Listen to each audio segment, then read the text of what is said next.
saying Happy Tuesday. It's time for AIR Radio. And Jennifer Hillman will be back in just a few minutes with her guest. Good day, everyone. This is Jennifer Hillman, and this is AIR, Abstract Illusions Radio. Today's guest is Tom Grasso, and he is a phenomenal writer. He's also a firefighter back in New Jersey. He has a lot of insights and a heart of gold. His writing is poetic, it's gentle, masculine, truly understanding. This is AIR, and I am Jennifer Hillman. We are continuing a wonderful conversation with this wonderful writer and firefighter, Tom, and we were talking about how the trend that we're seeing in America is not a good one, and we are becoming a society that is watched. Our rights basically are going out of the window. And we've all seen it slowly happening. And, you know, when you get big events like the tornado or the Boston bombing, I always wondering, okay, what's the government doing? What are they slipping behind our backs because we're distracted by a national disaster, a national tragedy? And it just makes me wonder if the government really thinks, you know, they think they're fooling most of the people, and for the sad part, they are. And so it's kind of interesting to me to see this. Growing up with someone who that works for the NSA and Black Ops, the looks, I learned body language. I learned eye contact, and when he didn't, I even understood when he couldn't talk about it through his laugh was a total denial. And when he had that certain laugh, I knew I was right on in truth. Mm-hmm. So it was interesting to have those lessons early on the whole nother world within the military and the government, and how much technology and how much control they were building to have over society. And I've known this since I kind of woke up, like in the early 2000s, and it is very interesting that a lot of people say you can't deny what's going on. It's like, to me, it's not time yet. It is now. But back then, it wasn't.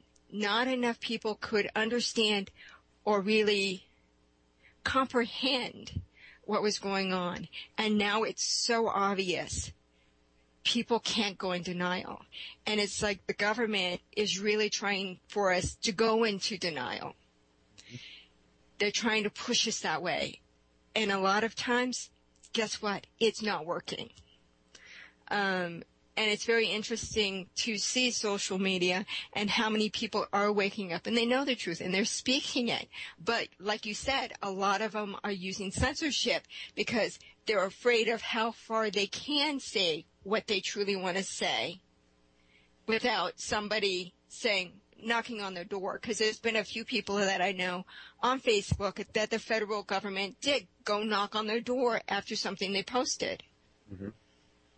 So it's interesting to see that balance of society and the government and how much we're kind of playing with the energy of truth and what this government.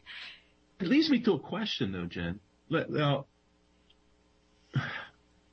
I'm a generation removed from the social activity of the 60s. I'm a generation removed from the civil rights movement in the 50s. Mm-hmm. Where did that energy go? Yeah, I look at it, and I look at my parents, and who are, I don't want to get into that, but, you know, they're conservative Republicans, and they're very happy with the status quo unless there's a Democrat in charge. But let's go to the children, the flower children.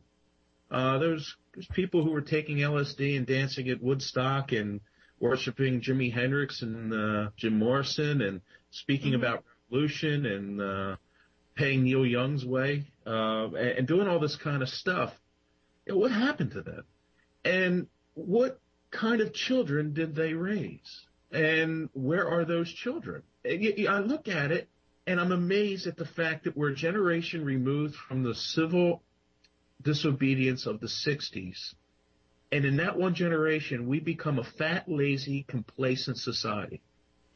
And I can't figure out how. What the heck happened to where now we're willing to give that same government our parents rose up against so much authority over our lives? And I'm not anti-government. I mean, I'm not a libertarian by any stretch of the imagination, okay? I think it has a tremendous purpose, but not in my life unless I want to bring it in. It shouldn't be forced on me. If I want to bring it in, okay. If I need its help, great. But otherwise, it should not be part of my life unless I want it to be, and I should never fear it unless I'm a criminal. And I think where we've been blurring the lines politically is in what we're willing to define as a criminal. Somebody like Bradley Manning, who I don't see. I guess you can look at it on both ways. Yeah, he turned over some secrets he probably shouldn't have, but gosh, he needed to blow that whistle. And we've created him into a criminal. I mean, are we now the Soviet because the Soviets no longer exist? Were we able to create such a distraction in communism that we became just like them under the guise of democracy? Because when you think about it, we don't really have a choice at the ballot box anymore. We're choosing between the lesser of two evils or fringes we don't know anything about. We're corporately owned lock, stock, and barrel. And I don't think that being corporately owned is a fringe idea anymore. I don't see it as a revolutionary idea where only the whack jobs, call them whack jobs out there, are espousing it. I think you can see where we are led, owned, and paid for corporately throughout every fiber of our society. And I think, there's a great movie out if anyone wants to watch it, and I haven't fact-checked it yet, but I will. It's called Zeitgeist, the movie, and it goes through how, I don't know if anyone's seen it, but it's a really, really good movie about the role of religion and finance into our current society today, and it was kind of eye-opening to me a little bit, because it seemed to tell the truth about how we're owned by this small group of very wealthy individuals. And you can see it. There's evidence of it now. There's definite evidence of it. There's the wide gap between the top pay and the average pay. I think it's 1,000 times now CEOs make than the average worker. There's the fact that you can almost do anything you want in corporate America and never see punishment for it. There's the fact that as government seeks to regulate its people more, they're also seeking to deregulate those of wealth. Isn't that an odd dynamic when you think about it? That the government only now talks about deregulation when it has to do with wealth. For the rest of us, they want to overregulate the heck out of us. They want to have a law for sneezing. It seems like literally. I mean, they want to have a law. They want to have a law about everything because that's what government's supposed to do, I guess. But they want to deregulate those who already have the power. Bankers are allowed to work in the 80s under Greenspan and the Fed and the conservative Congress. They were allowed to pretty much do whatever they wanted to do. And we all paid a hefty price, some of us more than others. And I'm going to think those of us at the bottom certainly paid a higher price than those of us at the top. And I think it's an interesting dynamic. What was the name of the movie? Can you type it in the chat room? I'm going to have to spell check it, but yeah, I'll put it in there. It's called Zeitgeist. Okay. And you can get it if you're a Netflix user. You can, let me see if I can find it. You can find it on Netflix right now. If not, I think you can also get it on YouTube. Okay, here, I found it. I will. It's been around a lot. There's actually a few places on Facebook that you can, they have the links on Facebook as well. It is very interesting. And you asked about, how this happened.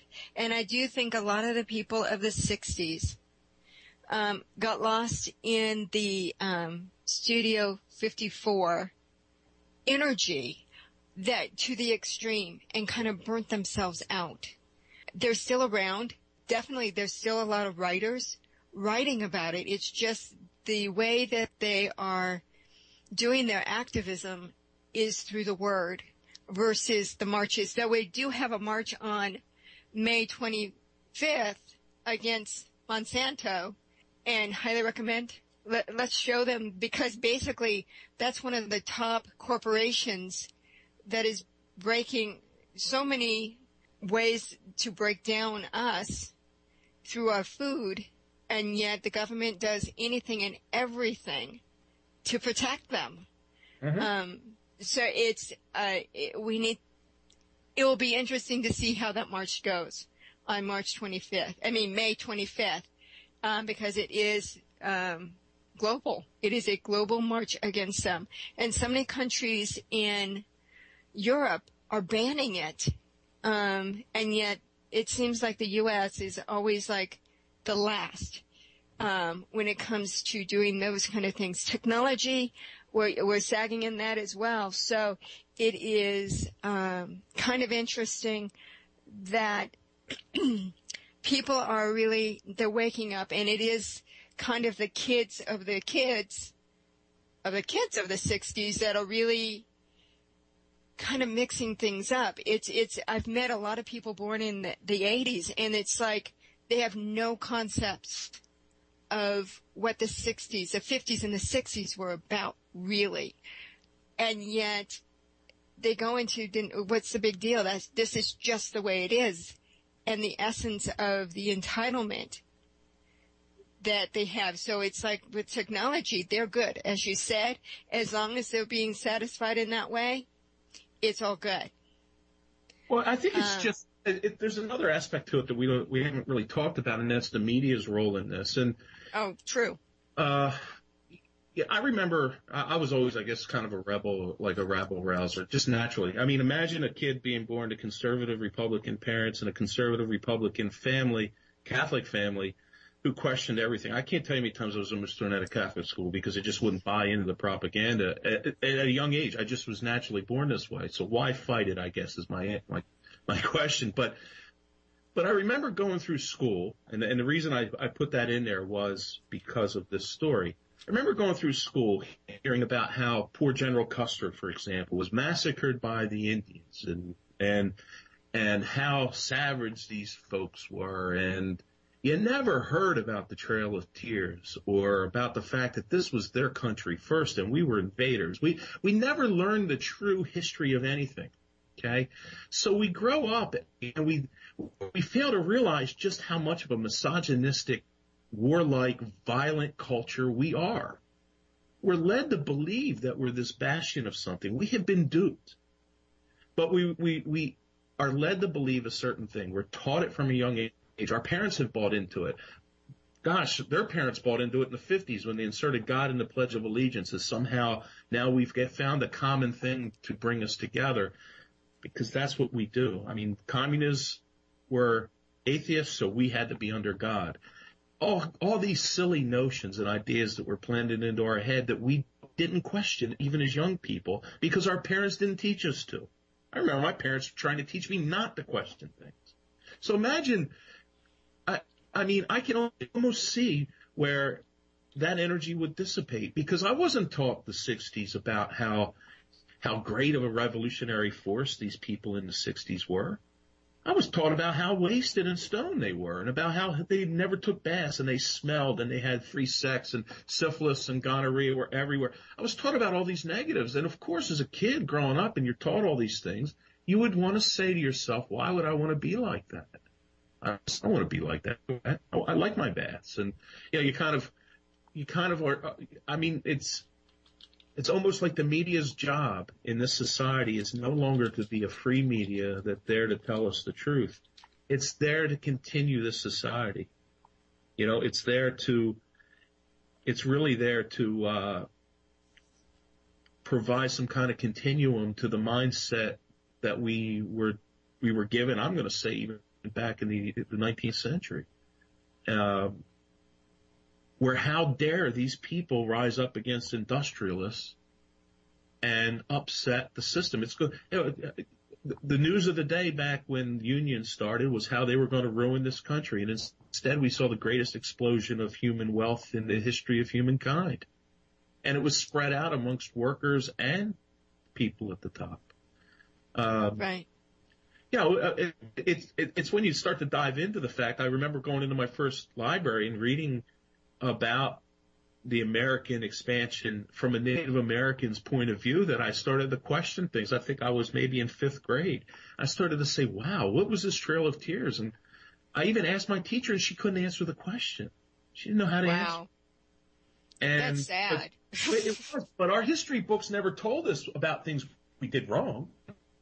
No, we were the people that liberated Europe from the evil Hitler. We were the people who ended World War I because the poor, you know, the axis of evil was triumphing, and we went in and saved them.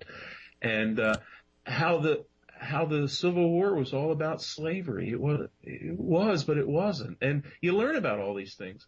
The War of 1812, all of these things. If you look at how many wars we've been in our short 300 years of existence, Jesus, it's easier to count how many times we've been in peace. You know, it's kind of a strange thing. There's so few to actually know those years in peace, though, because there's so few. Absolutely. It's amazing. But you have to understand this country started with a war. But it's interesting. It also started with a peaceful demonstration. Teabag being thrown in Boston. So it's very interesting how this country has really shifted its perspective. I mean, the other thing about even World War II is the fact that we don't mention in the history books how we brought those very Nazi doctors into the U.S. to continue their very, you know, inhumane testing. That's not in there. Mm-hmm. And it's all the hidden things. And I think that's one thing that society is really wanting is transparency. And that's what is bothering them the most about Obama is the fact he says he is, and yet we catch him in so many lies that it's just like, dude, do you really think we're going to believe you anymore? Well, people elected him for the exact opposite of what he's doing. And exactly. You know, I'll say the same thing for Bush. I'm going to raise my hand and say, yeah, I was the idiot who voted for him twice in the room, and I just didn't like the alternatives. But when you sit back and you take a look at it, they're all the same. Somebody said, you know, Obama's nothing more than Bush in a different set of skin, and I didn't like that analogy because I think we're all drawn about the skin tone. But it was hard to argue with him from a political standpoint that Obama is any different than anything we've had in the last 12, 16 years. It seems to be like more of the same. And I'm wondering where did we lose our revolutionary bent? Why when gun laws aren't passed that 90% of us want, aren't we doing hunger strikes? What happened to the sit-in? What happened to, you know, I know what happened to it. Occupy Wall Street happened, and we see what happens right away. The media just go on board because the media is owned by the same people who we would be protesting against. It's one of my favorite programs to watch. Actually, is the Daily News, only because I think there's more truth speaking in the humor of poking fun at what is in the news. Mm-hmm. Yeah. Than what is actually in the mainstream. It doesn't anger people when you say it in a funny way. But at the same point, a lot of them don't get the joke. We're making fun of you, and you're not getting why. And it's but kind you're of mentioning our names, and that's all that's important. My name is here. I'm getting, publicity. You're saying my name, so that's all that matters. What you say about me doesn't matter anymore, right? it's funny. There's another program, like I have slowly become a Bill Maher fan, and because I don't think he's afraid to speak his mind, which I think we need more of. Right, wrong, or indifferent, it seems like he's one person who's not afraid to say what's on his mind. And he produces a show on HBO, and the only reason I have HBO shows like this is called Vice. And it's kind of like its independent news thing. And it does some stories on things like, last night it did or the other night it did a story on a drug that's not available here in the United States, a derivative of a plant. You can go to Mexico and do it. But it actually gets rid of heroin addiction and addiction to methadone. And they basically did this entire expose on this drug and how it's helped these people get over their heroin addiction. And I started wondering why would we not make that drug legal for medicinal purposes here? And then the second thing I thought of is, well, the reason we don't is because it would put people who make methadone out of business, and it would really put a dent into this supposed war on crime we're fighting, because that's $1 billion, if not $1 trillion a year industry. And it's sad that when people can see that evident, and I know there's more of us out there, that there's not an action that's associated with the thought. We think it, we might talk about it, we might look over our shoulder at the suit that we think is following us after we talk about it, but then we don't do anything. Where is the social activism that is behind all the stuff?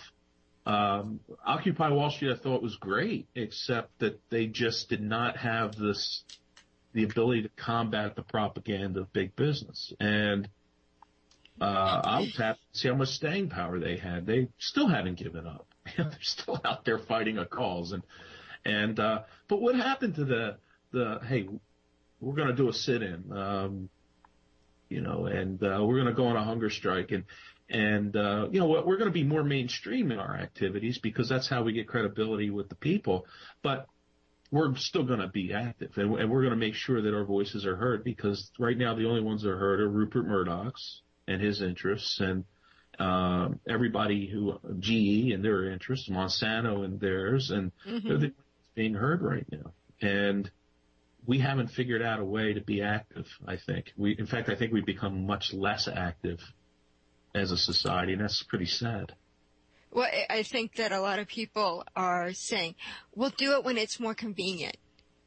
I'm busy, making that money so I can buy all that technology and have that bigger car and that bigger house. And my kids have got to go to college, even though going to college is not a guarantee for a job actually really floors me. But, it's not in my schedule, but, I think it's a great idea, but I just don't have time for it. That's what I hear all the time. And it's like, sit down to a dinner with each other without playing on our phones. We can't sit in a room and talk without the TV being on. I'm just as guilty as everyone. I won't lie to you. I check my phone. I'm not speaking from some higher ground here, but if we can't have a conversation between two people without texting at the same time or checking our emails or looking on Facebook at the same time we're supposed to be investing in each other here, how can we be expected to actually change something that our government is doing that we don't think is right? Because it's very hard to have a protest while you're twittering about it. It's really hard to put your heart into your achieving your goal if you're sidetracked by posting about it on Facebook. It's kind of contrary to what it takes to get there. Imagine if I did an obstacle course race, these mud runs. I love them, right? Imagine if you're doing them and you decided that you had to stop and Twitter about each obstacle. Never finish the race. Or have a really lousy time. Well, yeah. You'd be the guy who came in after dark when everyone else has had their beer and went home. But that's where our society is. We're so distracted by these things that we think give us pleasure that we are never going to accommodate. The only group that is super active in our society and doing what they think that needs to be done happens to be our government. And we're letting them get away with whatever they want to do because we're busy twittering about the fact they shouldn't be doing it. And well, in some ways, at least we're doing that much. We're not just taking it. So, there is something to the point that Spirit Radio, we talk about it, we do say, and have a lot of people who are trying to inform the people, so there is a difference. Do I look on the label to see if it's GMO? Yeah, I do. And I do my best to do organic versus process. I'm doing what I can to change, through example, how to change and how I would like life to be. I have no kids, so it's just like I'm doing it for me and whoever is watching me. And since we know we're always, being watched, somebody may notice. But at the same time, that's all it takes. It's us individually changing ourselves, show by example. It can be the best way to change things. And, it's the media has, as we were talking about the media, what it was coming in to me was all the movies that are prophesized actually what's going on. I think of Charlie Chaplin and The Dictator. Now, he did it during World War II with Hitler, but it sure is perfect for what's going on now, too. It is. In 84. And Minority Report, having everything, and they mentioned that in the 60 Minutes. It's like there's so many films that are saying, guess what is, they put it in the future, but guess what? By them doing it, is that almost like a self-fulfilling prophecy of what is coming up. Let me ask you a question, because it's kind of maybe a comical question, but I want to ask it anyway. What is the likelihood that India would still be British if Gandhi had Twitter? Or Facebook. Imagine if Gandhi was on Facebook. Would India still be a British colony? I mean... No, because the way he did it, he may have just had the hunger strikes and gone silent. He always had someone out there saying what he was doing, so people knew. So if he had to do it himself, it might have been faster. But I do think that it most likely would be the people standing around him that would be twittering, not necessarily Gandhi. Exactly. But I see your point. Yeah, it's just like, for everybody that was tweeting during the Arab Spring, there were much more likely to have 1,000 people that were actually doing. And I'm wondering if in our society we have doers anymore. And doers that aren't already in a position of power who lust for control, doers who really don't want to be controlled at all and are willing to get their hands dirty, willing to put their necks on the line, willing to risk an awful lot in order to see their vision of a higher society achieved. And our topic was going to be about society and relationships and maybe how they interact here. You can almost see that in the relationships that we have. And I mentioned if we can't sit and talk to each other without being on Twitter or Facebook or texting, it's pretty endemic as to, I think it kind of mirrors the whole issue that we have as a society, is the fact that we're too busy with our toys to actually enjoy each other anymore, to learn about each other, or to commit to our relationship. And we worship money so much here. Money is the new God.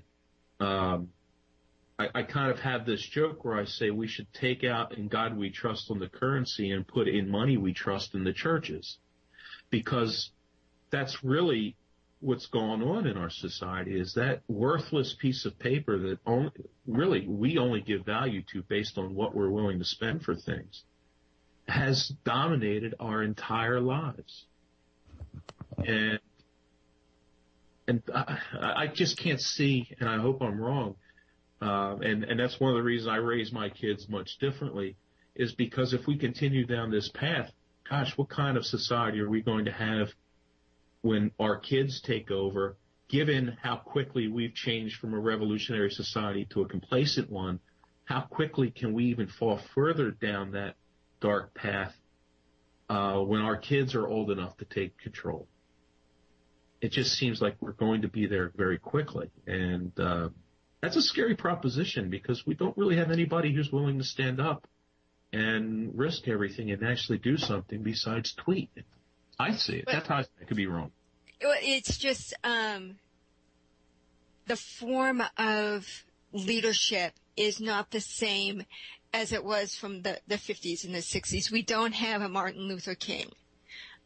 We don't have a Kennedy. Though Kennedy, in some ways, gave us a heads up in many of his speeches, and the ones that were really doing their best in the 50s and the 60s to change the paradigm we're now in were killed off.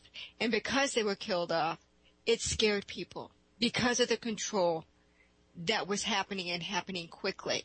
Mm-hmm.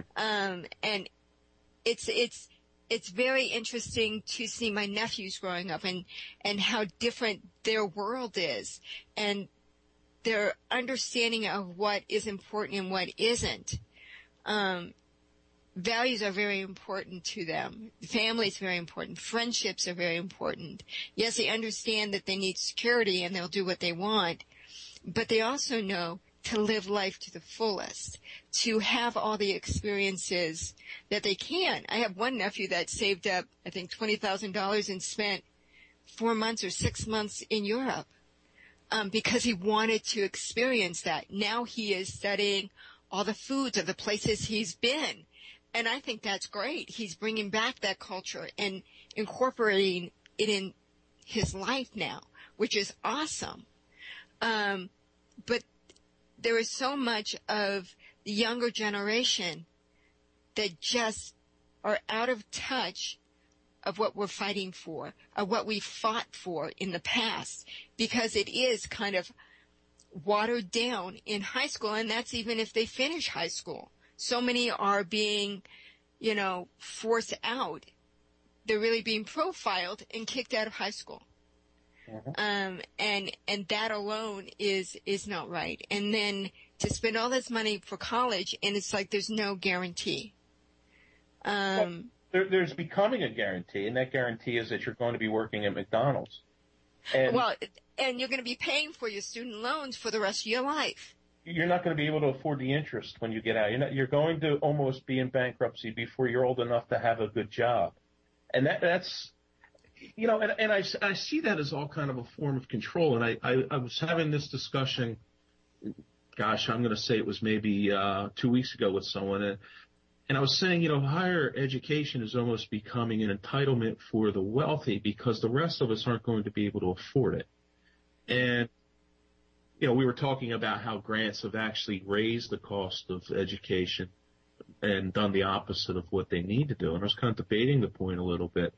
But imagine if you, for a second, when you live in a world that George Bush gets into Yale before any of our children do because his daddy went there and he's got the money for it.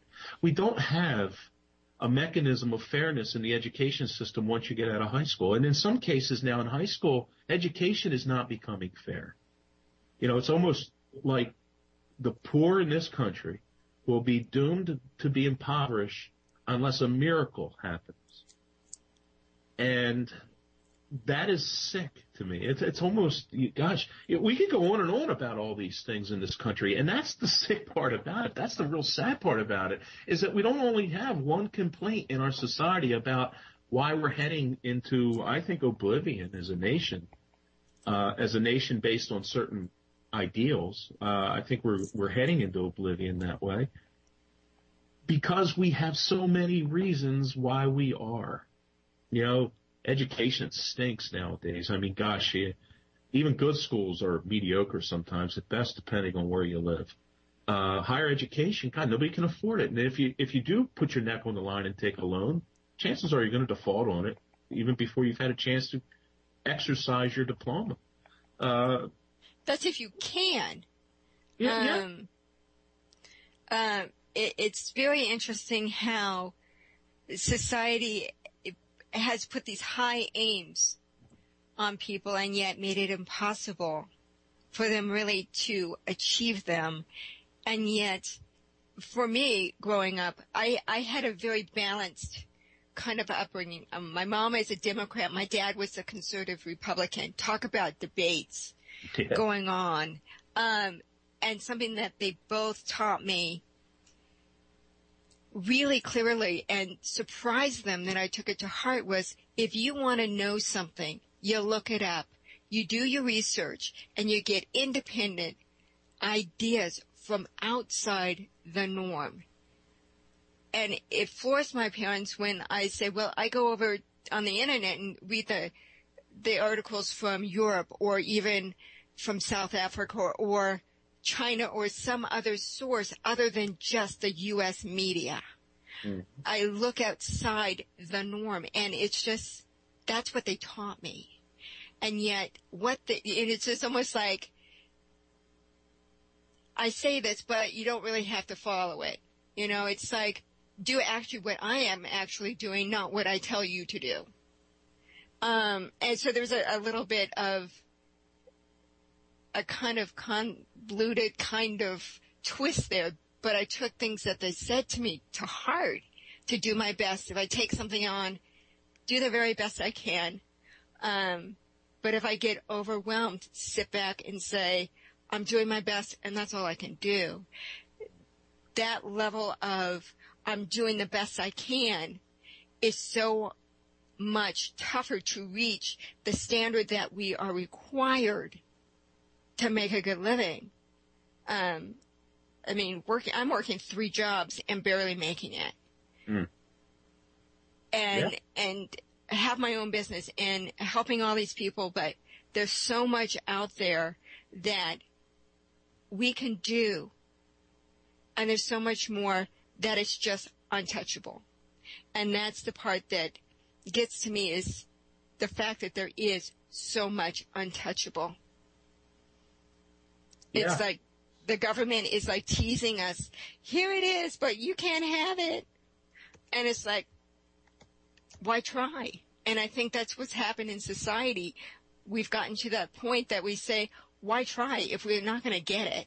If they're going to raise the bars every time we get to a certain level, and it's great to raise the bars so we always improve, but it comes to a point that you just say, how much is there that we have to do to reach that bar?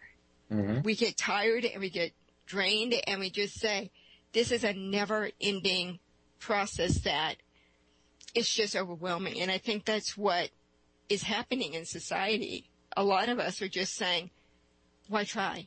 And we get angry and we get frustrated and we complain, and we just get to the point of saying, I'm going to do the very best I can, but I'm going to enjoy my life. I'm done with struggling. I'm done with trying to, beat, Joe Blow next door. That's their life. I'm going to take care of me. Mm-hmm. And just move on. And with everything that's going on, that is the very best we can be, is doing what we can to be a good example to other people, so maybe they know that we can live in that way. At least that's my thoughts. I'm wondering and they're good ones, they're very valid points, but I wonder if we're actually measuring success in the wrong way. I mean, the government's teasing us, like you said, with things that only matter if we want them to matter. I wondered what would happen if we all just decided that money had absolutely no value to us whatsoever. We didn't need big screen TVs. We didn't need an iPhone. We didn't need fancy cars and all that kind of stuff. What would happen to those that are currently in power if we decided that they didn't have it anymore? That's basically, you mentioned the Boston Tea Party, and that was actually kind of a violent episode. It wasn't a peaceful demonstration. That was kind of a violent episode. But think about it for a second. They decided at some point that what England had to offer no longer had power over it. And they started to manifest their own destiny. They started to take control of themselves. They started to feel empowered about what they could and could not do. And by all rights and intelligent thought, we should have lost the Revolutionary War. We should have lost it. It should not have even been close. We were undermanned. Washington was not a great commander. He was just really good at deceit. And we changed the course of warfare in history because we basically decided not to play according to the rules. But if you think about it for a second, that's how you change your society, is when you stop seeking success in what gives other people power. And if I no longer make money the central point of my waking up every day, and I no longer make the acquisition of things my top priority, how much power does my employer have? How much power does my banker have? How much power does the government have over me when the things that they can offer me no longer have power? They no longer matter to me. Maybe having this conversation matters more to me than getting paid. Maybe, I don't know, maybe putting my neck on the line means more than living in an unfree society. What happens when things that matter change? That's the shift that I think is all important if we want to survive in the society that we were created to be. Because the rights that were endowed to us by our Creator haven't changed. They're the same. Our ideas about how important they are has changed, I think. And wouldn't it be nice to go back to that time when we valued those three things? It's on that note, I'm going to invite you back. We're out of time, believe it or not. It goes fast, doesn't it? It's amazing. And you say, an hour would be plenty. And here it's been 2. I love it. Thank you. So Tom, you're always welcome to come back. Check out Tom's writing on Rebel Society. He's wonderful, and his last name is spelled Grasso. I want to make sure people know how to spell his last name. And the conversation between you and Tom will continue. And again, I hope you will come back on. It's always fascinating to get your insights. And thank you very much for being on. Appreciate it. Thank you so much. It was really good to be here and have this conversation. And you're a great host, Jen. Thank you. Oh, but thank you very much. And this is Jennifer Hillman on air, Abstract Illusions Radio. And I love being on Wolf Spirit Radio. And do want to say we are donating base. If you like this conversation, show it to Dave so we can keep going. So I thank you very much. Till next time, this is Jennifer Hillman saying, make it a good one. Thank you.